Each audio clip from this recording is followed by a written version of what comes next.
지난 금요일 저녁 아내와 함께 저녁거리로 돼지고기 한 근을 사가지고 들어갔습니다. 사실 한 근이면 조금 부족하긴 한데 남는 것보다 낫겠다 싶어서 한 근을 사가지고 들어갔어요. 마침 예준이가 외출 중이어서 아내하고 그리고 예슬이하고 저하고 셋이서 먼저 3분의 2 정도를 구워 먹고 3분의 1을 예준이 목으로 남겨두었습니다. 조금 있다가 예준이가 들어왔고 씻는 동안에 제가 고기를 구웠어요. 그 아이가 씻고 나와서 이제 닭과 함께 먹는 도중 돌연 제게 물었습니다. 아버지, 장에 오이 찍어 드셨죠? 그 쌈장에 오이를 찍어 먹었냐 묻는 겁니다. 오이라면 냄새조차 싫어하는데 아마 장에서 오이 냄새가 조금 났던 것 같습니다. 순간 아니라고 대답을 했고 예준이는 이상한데 하면서도 남기지 않고 다 먹었어요. 근데 사실은 찍어 먹었거든요. 예준이의 그 질문을 들으면서 제가 혼자 속으로 조용히 되뇌었습니다. 귀신같이 하네. 저 같으면 모를 것 같은데 이 흔적이 남은 것도 아니고 찌꺼기가 있는 것도 아니고 이렇게 살짝 찍어 먹었는데 그걸 알아채더란 말입니다. 이게 사실 별로 중요한 것은 아닙니다만 이 무엇이든지 이 분별력을 갖고 산다는 것은 대단히 중요합니다. 그리고 그런 분별력을 가지고 있다는 것은 삶에서 큰 득이며 또 행복이며 또 특권이랄 수 있습니다. 지난 주간 아내가 근무하는 유치원 교사 가운데 한 분에게 보이스피싱 전화가 걸려왔습니다. 제 아내도 주변의 교사들도 아무리 봐도 이상하다. 이 전화 끊고 경찰에 신고하라고 아무리 이야기했지만 듣지를 않더랍니다. 심지어는 남편한테까지 전화하지 말랐다고 해서 정말 끝까지 전화를 안 하고 있는 그런 모습을 보이고 있는데 결국은 정신을 차리고 돈을 건네지는 않았습니다만 하마터면 정말 자기가 들었던 모든 보험도 다 해약을 하고 그걸 돈을 모아가지고 어디다 갖다 두라지 그 얘기였어요. 근데 돈을 건네지는 않았습니다만 이 하마터면 큰 낭패를 당할 뻔했습니다. 그런데 실제로 이 보이스피싱에 속아서 돈을 건네기도 하고 탈취를 당하기도 하고 송금을 하신 분들이 한둘이 아닙니다. 이유는 분별력을 잃었기 때문입니다. 사람이 모자라서도 아니고 덜 똑똑해서도 아니고 그 순간 분별력을 잃었기 때문입니다. 그런데 돈 얼마를 잃는 것은 그나마 나은 일일 수도 있습니다. 문제는 분별력이 없기 때문에 돈보다 더 귀한 그 10배 아니면 몇백 배 해당하는 그런 가치를 가지고 있는 것들을 잃어버릴 수도 있습니다. 그리고 그건 영혼이며 천국에 대한 것입니다. 만일 영혼을 잃어버렸더라면 영원한 천국을 잃고 대신에 영원한 지옥을 얻었다면 세상에 이보다 더 끔찍한 일이 어디 있겠습니까? 그런데 이 일은 가정이 아닙니다. 지금도 버젓이 우리 주변에서 일어나고 있는 현실이고 현재이고 실제입니다. 그 이유 중에 하나는 분별력을 잃었기 때문입니다. 자, 그러면 도대체 이 성도들이 가져야 될 분별력은 무엇일까요? 이 마지막 시대를 살고 있는 우리들, 이 성도들이 가져야 될 분별력은 무엇이고 또한 이 분별력을 위하여 성도가 해야 할 일이 있다면 그것은 과연 무엇이겠습니까? 계시록 13장은 두 부분으로 나눌 수 있는데 둘 다 짐승에 대한 이야기입니다. 오늘 본문이 1절부터 10절까지는 바다에서 올라오는 짐승이고 또 11절부터 마지막 18절까지는 땅에서 올라오는 짐승에 대하여 말하고 있음을 보게 됩니다. 자, 그 가운데 우리는 오늘 1절부터 10절까지 바다에서 올라오는 그런 짐승에 대해서 살펴보고자 합니다.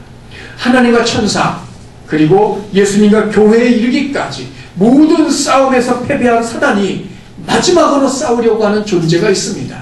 우리가 지난 시간에 살펴보았던 것처럼 성도들 개개인들입니다. 교회 전체를 상대로 해서 싸워서 이기지 못하자 이제는 각계 전투로 들어가서 성도 각 개인을 무너뜨리려 하고 있다는 말입니다. 여자가 낳은, 교회가 낳은 남은 자손, 성도 개개인들입니다. 그러나 사단은 이 싸움을 위하여 자기 혼자 싸우지 않고 자신을 대신할 그러한 다른 일을 불러내고 있는 것을 보게 됩니다. 1절에 보면 바다에서 한 짐승이 나온다 말하고 있어요. 바다.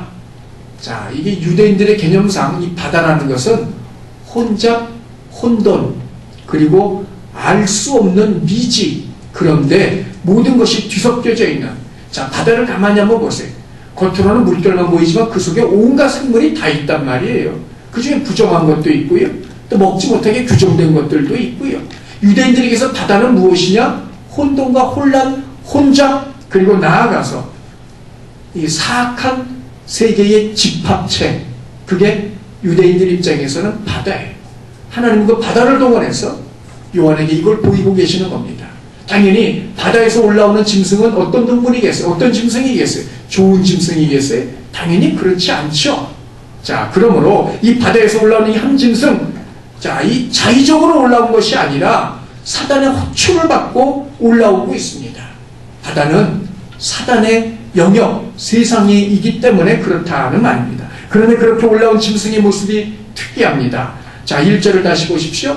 뿔이 여리고 그 뿔마다 왕관을 하나씩 쓰고 있고 머리가 7인데 그 7머리들마다 신성모독의 이름들이 있더라고 말하고 있습니다.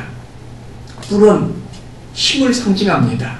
그런데 그 뿔이 열이에요. 열은 인간의 숫자에서 만수, 완전수입니다. 자, 그리고 그 각 뿔마다 왕관을 하나씩 쓰고 있다 말하고 있습니다. 지위, 권세를 말하고 있는 겁니다.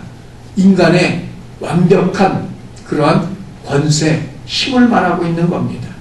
두 번째, 머리가 7이라고 말합니다. 머리, 지혜일 수도 있고 지도자들을 말할 수도 있습니다. 자, 그런데 다시 말하면 이 타의 추종을 불허하는 완벽한 지혜일 수도 있고 아니면 7의 지도자들을 말하는 것일 수도 있습니다.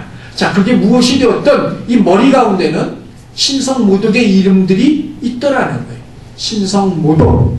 자, 이 말은 하나님께 마땅히 돌아가야 될, 그리고 하나님께만 사용되어져야 될 단어나 그런 구절들을 자신이 가로채서 사용하고 있는 겁니다.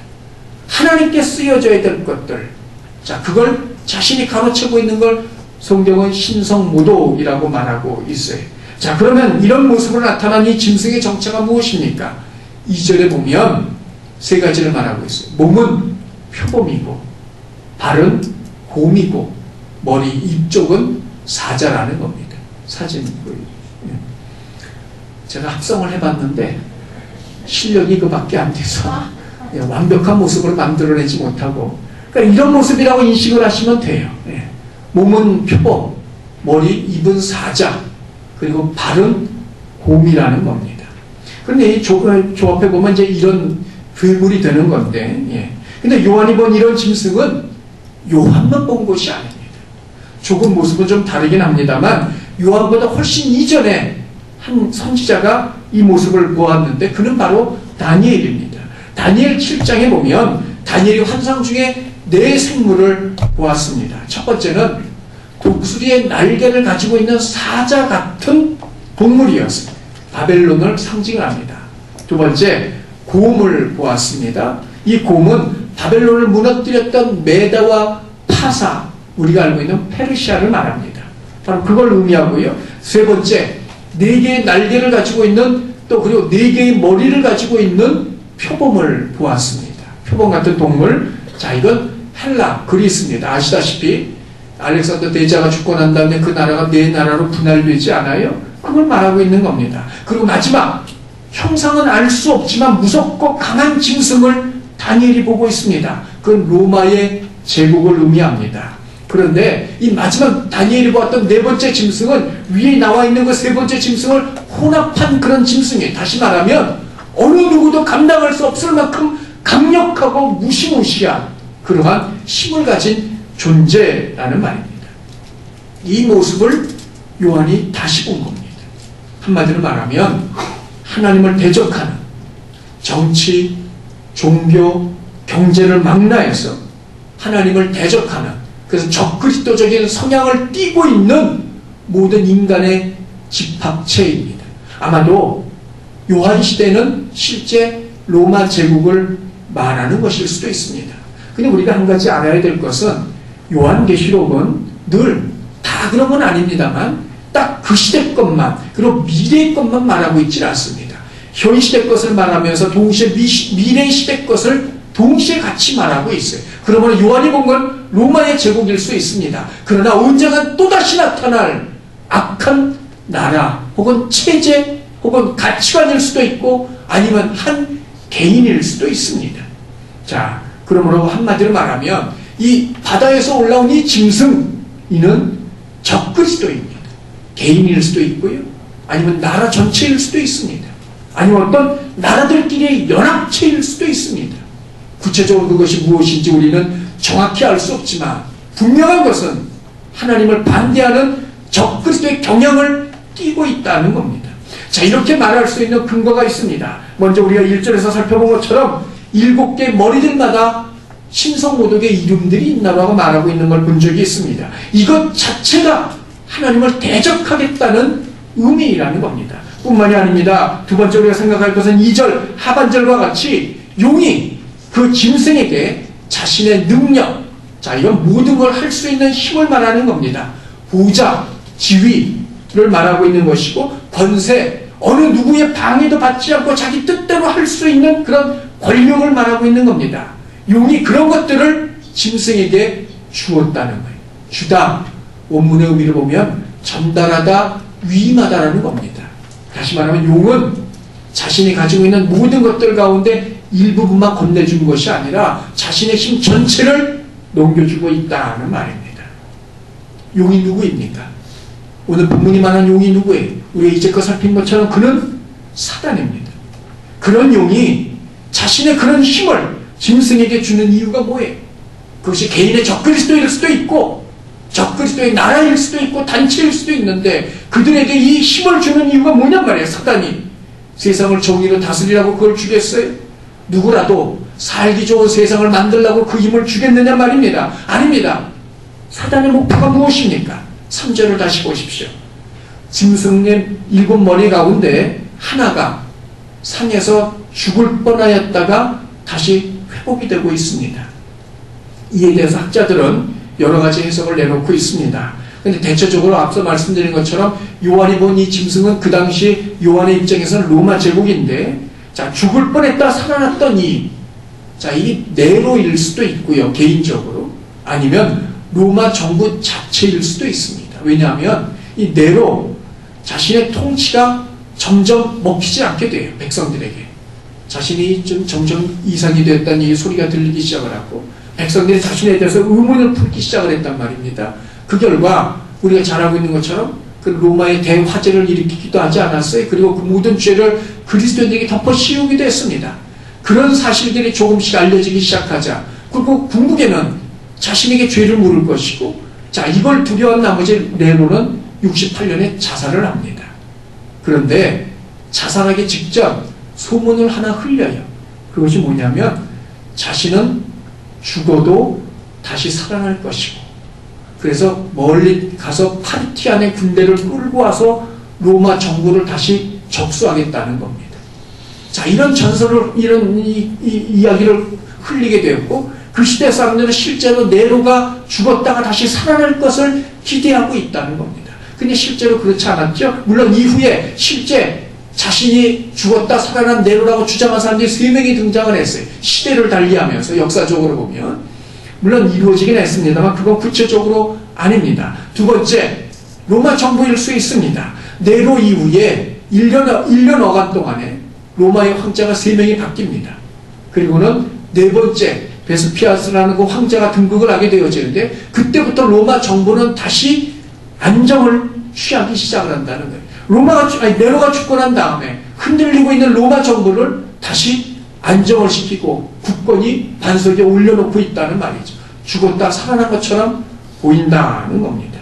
자, 중요한 것은 죽을 뻔하다 다시 살아난 것이 무엇이든지 간에 그게 개인일 수도 있고 나라 정부일 수도 있지만 중요한 것은 이것은 예수님의 부활하심을 흉내낸 것이라는 겁니다. 가짜요 속임수라는 거죠. 한마디로 말하면 사단하고 짐승하고 짜고 치는 고스톱이라는 말입니다. 그렇게 해야 하는 이유가 있습니다. 그래야 온 세상에 죽을 뻔했다가 다시 살아난 그 짐승을 따르도록 하기 위해서라는 거죠. 3절 하반절을 보십시오. 상처가 나음에 온 땅이 놀랍게 여겨 짐승을 따르고, 이 짐승은 하나님과 그리스도를 그리고 성도들을 대적하는 악의 세력입니다. 사단은 이 악의 세력에게 자신의 힘을 위임했습니다. 그런데 그 세력의 힘이 꺾이는 듯 하다가 다시 기적적으로 회복이 되고 있고, 그로 인해서 온 세상이, 온 세상, 온 땅이라는 것은 세상의 모든 사람을 말하는 겁니다. 모든 사람들이 놀라게 하여 그 짐승을 따르게 하기 위함이라는 겁니다. 자, 그럼 이렇게 하는 최종의 목적이 무엇일까요? 오늘 본문 4절에 나와 있습니다. 4절 보십시오. 용이 짐승에게 그런 권세를 주므로, 죽을 뻔했다가 다시 살아나는 그런 힘을 주므로 용에게 경배하고 짐승에게 경배하여 이르되, 경배, 예배의 행위입니다. 오직 하나님만이 사람들에게서 그리고 천사들에게서 받으시는 바로 그것입니다. 그런데 그것을 사단과 짐승이 가로채겠다고 말하고 있어요. 무엇을 의미합니까? 자신이 하나님이 되겠다는 겁니다. 그게 사단의 목표라는 거죠. 그러나 사단의 이런 패역은 이것만이 아닙니다. 이사야서 14장 13절 14절 보십시오. 내가 내 마음에 이르기를 내가 하늘에 올라 하나님의 뭇별 위에, 모든 별들 위에, 천사들일 수도 있습니다. 그들 위에 내 자리를 높일 것이다. 내가 북극 지폐, 유대인들의 개념에서 북쪽은 하나님의 땅입니다. 그러면 북극 지폐라는 것은 하나님의 총회를 말합니다. 그 총회에 산 위에 앉으리라. 자신이 총회장이 되겠다는 겁니다. 우두머리가 되겠다는 거죠. 뿐만이 아닙니다. 14절 보십시오. 가장 높은 구름에 올라가, 구름, 하나님의 현현입니다. 하나님의 실제입니다. 지극히 높으니 하나님입니다. 그와 같아지리라. 그게 사단의 목적이고 목표라는 말입니다. 하나님이 되겠다는 거예요. 그런데 그런 목표와 계획이 하나님에 의해서, 그리고 예수 그리스도에 의해서, 천사 미가엘에 의해서, 교회에 의해서 문천이 깨어졌고, 그래서 그는 시온을 부리면서라도 사람들을 미혹하여서 그런 대접을 받으려 하고 있다는 겁니다. 중요한 것은 이런 사단의 꿰과 속임수에 넘어간 온 땅, 세상에 살고 있는 사람들의 반응입니다. 3절을 다시 보십시오. 온 땅이 놀랍게 여겨서 짐승을 따르고, 4절을 보십시오. 용과 짐승에게 경배하며, 누가 이 짐승과 같으냐, 누가 능히 이와 더불어 싸우겠느냐, 찬양을 하고 있다는 말입니다. 그러나 이것은 용을 경배하는 사람들의 독창적인 찬양이 아닙니다. 출애굽기 15장 11절 보십시오. 여호와여, 신중에 주와 같은 자가 누구니까. 시편 89편 6절을 보십시오. 무릇 구름 위에서 능히 여호와와 비교할 자 누구며 신들 중에서 여호와 같은 자 누구리이까. 미가서 7장 8절입니다. 주와 같은 신이 어디 있으리까. 비슷한 구절 아닙니까? 결과적으로 또다시 하나님을 모방하고 있다는 겁니다. 또 한 번 하나님의 놀이를 하고 있습니다. 문제는 사단의 이 속임수에 온 땅, 이 세상의 사람들이 논란하고 있다는 겁니다. 하나님이 아닌데도 하나님으로 알고 경배합니다. 하나님이 아님에도 하나님으로 알고 찬양을 부르고 있습니다. 이유가 무엇일까요? 하나님과 사단을 분별할 수 있는 분별력이 없기 때문입니다. 지난 노회 수련회 때 우리 성도님들 가운데도 이미 가보신 분들도 계시겠습니다만, 골든 트라이앵글이라고 해서 태국, 미얀마, 그리고 라오스 세계 접경지대가 있는 곳이 있습니다. 자, 그 메콩강이 흘러가는데, 메콩강을 중심으로 태국, 그리고 미얀마, 라오스 이렇게 세 나라가 접경을 맞대고 있어요. 자, 그 다음 사진 그 앞에 라오스 쪽에 건너가서 이제 그곳에서 찍은 사진입니다. 근데 이 사진 보시면 그 주변에 상점들이 꽤 많아요. 근데 이제 거기를 지나가고 있는데 어디서 많이 듣던 소리가 들립니다. 오빠, 가방 싸요. 200바.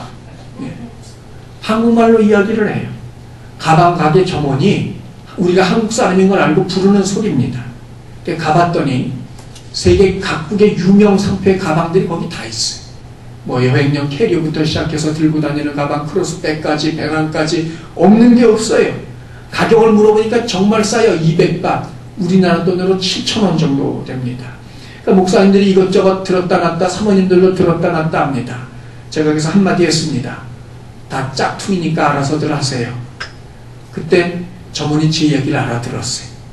짝퉁도 진짜 짝퉁 아니라는 거예요. 여러분, 그런다고 그게 짝퉁이 아니겠어요? 그게 진짜겠어요? 아무리 진짜를 보지 못했어도 짝퉁인지 진짜인지는 구분할 수 있습니다. 뭘 보면 알 수 있어요? 가격이 그래요. 세상에 여러분, 구찌 가방이 7,000원에 파는 경우가 세상에 어디 있겠어요? 말도 안 되는 이야기 아닙니까? 그것만 봐도 알 수 있는데 결국은 아무도 안 사고 돌아왔습니다만 가격만 봐도 우리가 분별할 수 있다는 겁니다. 이건 골든 트라이앵글만 그런 것이 아니었어요. 나이트 바자라고 해서 밤에만 열리는 시장이 있습니다. 우리나라 야시장 같은 곳이죠. 거기도 그런 짝퉁 가방들, 짝퉁 물건들이 굉장히 많아요. 자, 거기서도 마찬가지입니다. 그럼에도 구입한다면 그건 짝퉁인 것을 알면서도 구입하는 거 아니겠어요? 진짜로 그 가격에 샀다면 정말 그걸 수지 맞는 일이겠지만 실제 그 진짜를 그 가격에 파는 그런 정신 나간 사람이 누가 있겠습니까? 가짜임을 알면서도 사주는 겁니다. 가격을 보고 가짜와 진짜를 분별할 수 있기 때문에 그렇습니다. 그런데 정말 속아서는 안 될 것에 속는 이들이 있습니다. 특히 자신의 영혼과 영혼에 대해서 더더욱 그런 일들이, 특별히 그 가운데 성도들 가운데도 그런 이들이 있는 것을 보게 됩니다. 사단은 가짜입니다. 그런데 그런 사단에게 속아 사단을 하나님으로 알고 섬긴다 하는 말입니다. 오늘 우리 주변을 돌아보십시오. 하나님이 아님에도 하나님을 가장하고 있는 거짓된 것들이 얼마나 많은지를 우리는 볼 수 있습니다. 예수님의 십자가의 죽으심과 부활하심은 사람이 오직 하나님께로만 가는 유일한 길입니다. 그럼 요한복음 14장 6절에 내가 곧 그 길이요, 그 진리요, 그 생명이라고 말씀하고 계시고 나로 말미암지 않고는 아버지께로 올 자가 아무도 없다 말씀을 분명히 하셨습니다. 만일 예수님의 십자가 길 이외에도 또 다른 길들이 있다면 굳이 예수님이 세상에 오시고 십자가 달려 죽지 않으셔도 됩니다. 왜냐하면 다른 길을 통해서 하나님께로 가면 되기 때문에 그렇습니다. 그럼에도 예수님이 세상에 오셨고 굳이 십자가 달려 죽으시고 부활하신 것은 그 방법 외에는 사람이 하나님께로 갈 수 있는 또 다른 길이 없기 때문입니다. 구원에 이를 수 있는 유일한 길은 오직 예수님뿐입니다. 그러나 우리 주변엔 이것을 부정하는 수많은 주장들이 있는 것을 보게 됩니다. 자, 결론에 따라 경우에 따라서는 예수님을 부인하지는 않지만 하나님께로 가는 길에 슬그머니 자신들이 만들어 놓은 길을 끼워넣는 경우가 얼마나 많습니까? 그러나 예수님을 제외한 모든 다른 길은 사단의 주장일 뿐입니다. 사도행전 4장 12절을 보십시오. 다른 이로서는 구원을 받을 수 없나니 천하 사람 중에 구원을 받을 만한 다른 이름을 우리에게 주신 일이 없습니다. 다른 길은 없다는 겁니다. 예수 외에는 다른 길은 없습니다. 그건 기독교인들 너희들 주장이 아니냐고 반문할 수도 있습니다. 맞습니다. 우리의 주장입니다. 그러나 우리는 하나님 말씀에 근거하여 그렇게 주장하고 있습니다. 그럼 우리가 그렇게 주장한 하나님이 어떤 분입니까? 온 세상 천하 만물 가운데 우리를 구원하실 유일하신 하나님이요 아버지십니다. 그러므로 우리는 세상의 유일한 구원자가 예수 그리스도시라는 하나님의 말씀을 믿고 있습니다. 그 외에는 모두 다 거짓입니다. 모두 다 사단의 속임수일 뿐입니다. 그것이 아무리 고명한 사람의 주장이랄지라도, 그것이 아무리 많은 수행을 해서 정말 천지를 꿰뚫고 있는 만한 통찰력을 가지고 있는 사람이랄지라도, 아무리 박학다식하고 모두가 인정받을 만한 그런 사람의 주장이랄지라도 그건 모두가 다 거짓이고 사단의 속임수일 뿐입니다. 그리고 그런 이들의 주장과 학설을 성경보다 진리로 믿고 알고 따르는 이들 역시 모두 다 그런 사단의 속임수에 논란하고 있는 겁니다. 역사 속에 나타난 교회의 잘못을 지적할 수는 있습니다. 목사와 성도의 오류와 미성수, 그리고 때로는 그들의 악한 모습에 대해서 거론할 수도 있습니다. 그러나 그렇다고 하여서 구원의 본질까지 부정한다면 그건 사단의 철저한 속임수일 뿐입니다. 어렸을 때 저희 외할머니께서 날이 좋으면 뒤지에 쌀을 전부 다 퍼내서 바닥에다 펼쳐놓으시. 이유는 하나입니다. 그 쌀 속에 기생하고 있는 애벌레, 쌀벌레들, 때로는 구더기 같기도 하고 때로는 날아다니는 것 같기도 하고 그런 것들을 잡아내기 위함이었습니다. 요즘은 그런 경우가 거의 없습니다만 제가 어렸을 때만 해도 그런 쌀벌레가 얼마나 많았는지 모릅니다. 자, 어느 때는 곤란하다 보면 이 대적으로 하나가 나올 때가 있어요. 그만큼 많았어요. 자, 그런데 보세요. 그렇다고 해서 일부는 쌀이 속이 비어요. 그 파먹기 때문입니다. 때로는 그 벌레들이 이렇게 실 같은 걸로 이 쌀들을 묶어놔요. 그러면 이게 씻으면 물에 뜹니다. 먹지 못하죠. 당연히 버릴 수밖에 없어요. 그렇다고 해서 그런 것들이 많다고 해서 전체를 다 쏟아버리진 않습니다. 상한 부분만 골라내면 됩니다. 본질은 여전히 먹을 쌀이기 때문입니다. 그럼에도 마치 일부가 썩었다고 전체가 그리고 그것도 본질까지 썩었다고 주장하고 그걸 믿는다는 것은 사단의 속임수에 논하고 있는 겁니다. 자신은 지극히 지혜롭다고 생각하는지 모르지만 그건 어리석음의 극치일 뿐입니다. 이뿐만이 아닙니다. 오늘날 뇌호흡, 단전호흡 혹은 초월적인 명상 혹은 요가 등등의 유해지 운동에 기초한 운동들이 수없이 일어나고 있는데 이 역시 인간의 신이라는 주장에 그 근거를 두고 있고 하나님과 예수님의 외계인이라는 허무맹랑한 주장을 펼치기도 하고 심지어는 영성훈련에는 미명하에 다른 종교의 수행법까지 끌어들여서 교회 내에서 그런 것들을 수행하고 있는 기가 막힌 현실이 벌어지고 있는 것을 우리는 보고 있습니다. 뿐만이 아닙니다. 분명 하나님께서 금하신 것임에도 불구하고 인격과 인권이라는 미명하에 그런 것들을 정당화시키려고 노력하고 있는 그리스도인들이 있다는 사실입니다. 그러나 이 모든 것들은 다 바울이 말한 다른 복음일 뿐입니다. 그리고 거기에는 생명이 없습니다. 그럼에도 수많은 이들, 심지어는 기독교인들조차 이런 주장에 동의하고 때로는 참여까지 하고 있습니다. 그 결과가 무엇입니까? 하나님이 아님에도 불구하고 하나님 자리에 앉아 하나님 행사를 하고 있는 수없이 많은 것들이 우리 주변에 있다는 겁니다. 그렇게 된 이유가 무엇일까요? 분별력이 없기 때문입니다. 그러면 이들이 가짜라는 증거가 무엇입니까? 5절을 다시 보십시오. 짐승이 행한 일에 대해서 기록하고 있습니다. 과장되고 해서는 안 될 말, 교만한 말, 큰 말이라는 겁니다. 신성모독, 하나님의 것을 가로채고 있습니다. 6절을 보십시오. 하나님을 향하여 비방을 하고 있어요. 하나님께 대한 명예훼손이라는 말입니다. 말을 동원하여서 하나님을 깎아내리고 욕하고 있음을 보게 됩니다. 누가요? 사단과 짐승과 사람들이 말입니다. 사단과 짐승은 본래 그런 존재라지만 사람을 속여서 사람들로 하여금 그렇게 말하도록 이끌어가고 있습니다. 그렇게 함으로 말미암아 진짜인 하나님을 가짜로 만들고 가짜인 자신을 진짜로 내세울 수 있기 때문에 그렇습니다. 앞서 말씀드린 그 모든 것들의 영향으로 믿음을 떠난 사람들이 얼마나 우리 주변에 많이 있습니까? 그것이 바로 증거라는 말입니다. 나아가 사단은 말로만이 아니라 행동으로도 이것을 실현하려고 하고 있습니다. 7절을 보십시오. 성도들과 싸워 이기게 되고 성도 각 개개인과의 전쟁에서 많은 성도들을 무너뜨릴 것을 말하고 있습니다. 사단의 속임수에 넘어가고 있기 때문입니다. 족속과 백성과 방언과 나라들을 다스린다. 자, 족속, 백성, 방언, 나라, 온 세상입니다. 특별히 하나님을 거역하는 세상을 자체로 말하는데 그걸 다스린다는 겁니다. 주관한다는 이야기입니다. 세상의 사람들이 사단의 그 다스림을 당연한 것으로 여기고 있기 때문에 그렇습니다. 사단을 하나님을 알고 있어서 그렇다는 말입니다. 그러나 이런 사단의 계력에 넘어가지 않은 사람들이 있습니다.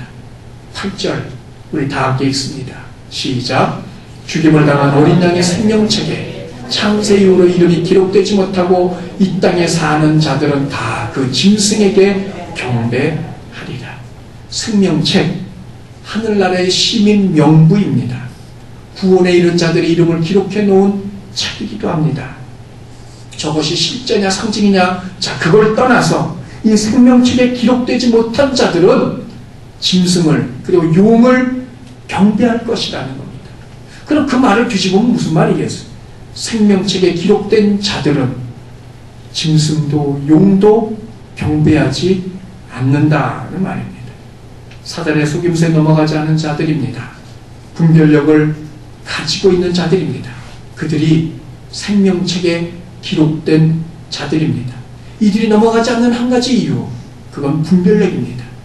아무리 그럴듯하게 들린다 할지라도, 그렇게 보여진다 할지라도, 믿을 만큼 혹하다 할지라도 사단의 속임수를 간파하고 있습니다. 그러므로 그런 사단을 향하여 경배하지 않는다는 말입니다. 이건 실제적인 경배만이 아닙니다. 하나님 부정하는 것이고 하나님을 떠나는 것 역시 여기에 포함이 됩니다. 자, 그러면 그런 분별력을 가진 사람들의 모습이 어떠합니까? 생명책에 기록된 사람들의 모습. 10절 우리 다시 다 함께 읽습니다. 시작. 사로잡힐 자는 사로잡혀갈 것이요 칼에 죽을 자는 마땅히 칼에 죽을 것이니 성도들의 인내와 믿음이 여기 있느니라. 이게 사실 조금 원문적으로 보면 난해한 구절입니다. 그러나 요약을 하면 한마디로 말씀드려서 이런 이야기입니다. 사로잡혀 갈지라도, 칼에 죽을지라도 성도는 인내와 믿음을 지킨다는 겁니다. 아무리 유혹을 한다 할지라도 그 믿음과 인내에서 흔들리지 않는다는 겁니다. 아무리 속삭인다 할지라도, 그럴듯하게 속삭이고 속인다 할지라도 넘어가지 않을 것이고, 설사 생명의 위협을 가한다 할지라도 흔들리지 않을 것입니다. 인내, 끝까지 참아내는 겁니다. 결론이 나타날 때까지 참는 것, 그게 인내입니다. 그저 일정 기간만 참는 게 아닙니다. 믿음, 하나님을 향한 믿음에서 변하지 않는 겁니다. 왜냐하면 믿음의 대상이 하나님이시기 때문에 그렇습니다. 사단은, 그리고 세상은 5만 가지 그럴듯한 소리로 사람들을 유혹합니다. 가설이 마치 정설인 것처럼 수많은 이들을 동원하여서 사람들을 미혹시키고 있습니다. 정치와 경제와 종교를 손에 쥐고 그것들로 말미암아 사람들에게 두려움을 가져다 주고, 그래서 사람들을 흔들어 혼전한 믿음에서 떠나게 만들고 있습니다. 하나님을 욕하고 깎아내리고 사람들로 하여금 하나님과 그리스도가 더 이상 경배의 대상이 아니라는 그런 인식을 심어주고 있습니다. 실제로는 육체의 공격까지 과감하게 행함으로 말미암아 사람들의 믿음을 흔들려고 노력하고 있습니다. 뜻모를 고통들, 때로는 육체적인 질병들이 여기에 해당된다고도 볼 수 있습니다. 그러나 그럴지라도 생명책에 기록된 자들은 끝까지 참아냅니다. 하나님을 향한 믿음에서 의심이나 변심이 아닌 불변의 믿음을 마지막까지 고수합니다. 그것이 사단의 계략임을, 속임수임을 분별해 내기 때문입니다. 구원에 이른 자는 어떤 소리를 들어도 흔들리지 않습니다. 어떤 현장에 직면해도 변하지 않습니다. 생명책에 기록되어 있기 때문에 그렇습니다. 성도 여러분, 저와 여러분의 모습은 어떠합니까? 만일 주변에서 들은 말들, 주변에서 일어나고 있는 그런 일들, 실제이죠. 또 내가 읽었던 그 책들에 나오는 이야기들, 자, 그런 일들을 보며 하나님을 향하여 불신과 의심의 마음을 갖게 되어지고 믿음에서 흔들리고 있다면 그건 사단의 속임수에 넘어가고 있는 것입니다. 자, 그러면 이런 자들, 마치 생명책에 기록되지 못한 자들처럼 보이는 이런 자들에겐 더 이상의 소망이 없는 것일까요? 자, 오늘 본문 10절 하반절을 다시 보십시오. 성도들의 인내와 믿음이 여기 있느니라. 자, 이걸 뒤집어서 말하면 이런 이야기입니다. 사로잡혀가는 그때, 칼에 죽는 그때, 바로 그때야말로 성도의 인내와 믿음이 필요할 때라는 말입니다. 여러 말로, 여러 가지 현상들로, 여러 가지 나타나는 일들로, 여러 가지 사람들의 모습을 통해서 혹은 내가 책에서 읽은 내용들로 흔들릴 수 있습니다. 그러나 이것을 이기는 것은 성도의 인내와 믿음입니다. 흔들리는 자가 있다면 그런 자가 해야 될 것이 두 가지가 있습니다. 첫째, 자신의 그 인내와 믿음을 위하여 기도해야만 합니다. 하나님께 구하는 것입니다. 주께서 가르쳐주신 주기도문 가운데 우리가 잘 알고 있는 구절이 있습니다. 마태복음 6장 13절입니다. 우리를 시험에 들게 하지 마시옵고 다만 악에서 구하소서. 우리를 시험에 들게 하지 마시고 자, 이 시험이라는 말은 여러 가지 의미로 해석할 수 있습니다. 이게 테스트일 수도 있고 유혹, 미혹일 수도 있습니다.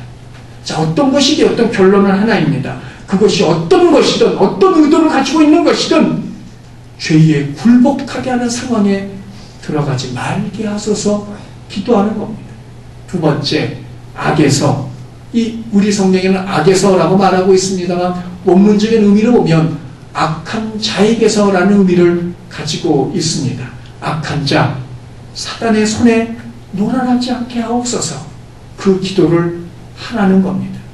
여러분, 주기도문은 예배나 모임이 마칠 때 드리는 그런 형식적인 기도가 아닙니다. 주기도문 내용 가운데 오늘날 우리에게 일용할 양식을 주시옵고라는 구절이 있습니다. 일용할 양식, 한마디로 말하면 매일매일의 양식을 말하고 있습니다. 그걸 기도한다는 것은 이 주기도문은 매일 드려야 한다는 이야기입니다. 그렇다면 시험에 들지 않고 악한 자에게서 구원 얻는 기도 역시 매일 드려야 하는 기도라는 겁니다. 오죽하면 주께서 이 기도를 하라고 가르치셨겠어요.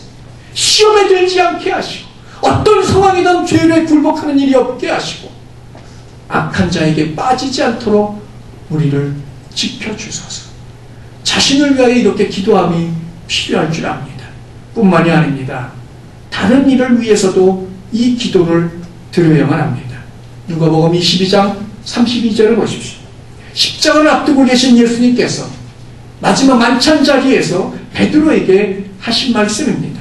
내가 너를 위하여 내 믿음이 떨어지지 않기를 기도하였노니. 기도하였다, 원문의 의미로 보면 완료형을 말하고 있습니다. 이미 예수님은 그렇게 기도하셨다는 겁니다. 언제 하셨는지는 알 수 없겠죠. 자, 그런데 주님께서는 이미 이 기도를 베드로를 향하여 하셨어요. 그가 시험에 들지 않게 하소서, 믿음에서 떠나지 않게 하소서, 주께서 하나님께 기도하셨다는 겁니다. 그런데 여러분, 그 이후에 베드로는 어찌 행하고 있습니까? 예수님을 부인하고 있습니다. 그러므로 예수님의 기도는 실패였다 말하는 이들이 있습니다. 그러나 그렇지 않습니다. 예수님이 기도하셨기 때문에 베드로는 그렇게 부인하였을지라도 유다처럼 끝까지 나가지 않을 수 있었던 것입니다. 결국 예수님의 기도는 응답이 된 것입니다. 예수님의 기도를 따라 우리 역시 다른 일을 위하여 내 남편과 아내일 수 있습니다. 내 자녀일 수 있습니다. 부모일 수 있습니다. 내 동료이며 목은 식구들일 수도 있습니다. 이들을 위하여 기도함이 필요합니다. 우리는 누가 생명책에 기록이 되었는지 알 수 없는 존재입니다.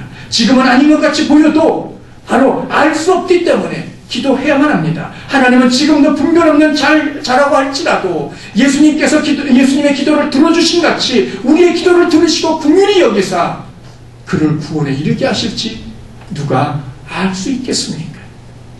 그러므로 나 자신뿐만 아니라 다른 사람들을 위해서도 이 기도를 멈추지 않고 해야 될 줄 압니다. 지난 수요일도 말씀을 드렸습니다만 태국에 나가 있는 동안 어떤 분과 그런 대화를 했습니다. 자신의 자녀가 정말 아니라는 겁니다. 신앙생활 안 하고 있다는 거예요. 근데 그분이 그 말씀을 하시고, 그러나 어거스틴 어머니의 기도를 들으시고 하나님께서 그 어거스틴을 구원해 주신 같이 내 자녀도 구원해 주실 줄로 내가 압니다, 믿습니다 라고 이야기를 하더라고요. 제가 그분에게 그런 말씀을 드렸어요.